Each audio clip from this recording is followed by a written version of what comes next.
Reiki হৈছে জাপানৰ দুটি যুগল শব্দ। ৰেৰ ইংৰাজী অৰ্থ হ'ল ইউনিভাৰ্চেল অৰ্থাৎ মহাজাগতিক আৰু কি শব্দৰ অৰ্থ হ'ল লাইফ ফৰ্চ এনাৰ্জি অৰ্থাৎ প্ৰাণশক্তি। ৰেইকি হৈছে মহাজাগতিক প্ৰাণশক্তি মানে ইউনিভাৰ্চেল লাইফ ফৰ্চ এনাৰ্জি। আজিৰ যুগত আমি ইয়াক নেচাৰেল হিলিং পাৱাৰ বা টাচ থেৰাপি বুলিও কওঁ, যাৰ জৰিয়তে আমি নিজক বা আনক তথা যিকোনো বস্তুকে হিল কৰিব পাৰোঁ।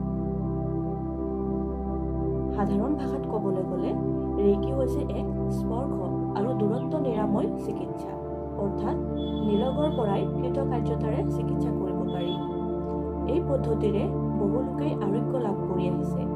ৰেইকিয়ে কেৱল শাৰীৰিক সুস্থতা প্ৰদান কৰাই নহয়, ই গতিময় জীৱনৰ নানান সমস্যাৰ পৰাও আমাক পৰিত্ৰাণ কৰে। ৰেইকিয়ে মানুহক যিকোনো বেমাৰ পৰিত্ৰাণ কৰে। ৰেইকিয়ে মানুহক যিকোনো বেমাৰ আজাৰৰ লগতে যিকোনো অভ্যাসৰ পৰাও মুক্ত হোৱাত সহায় কৰে। ই এক অত্যন্ত সহজ সৰল প্ৰক্ৰিয়া। এই চিকিৎসা দেহত থকা আমাৰ 7টা চক্ৰৰ ওপৰত প্ৰতিষ্ঠিত। ই 7টা চক্ৰ মানৱ দেহৰ ৰাজহাড়ৰ মাজত গঢ় লোৱা কিছুমান শক্তি কেন্দ্ৰ হয়।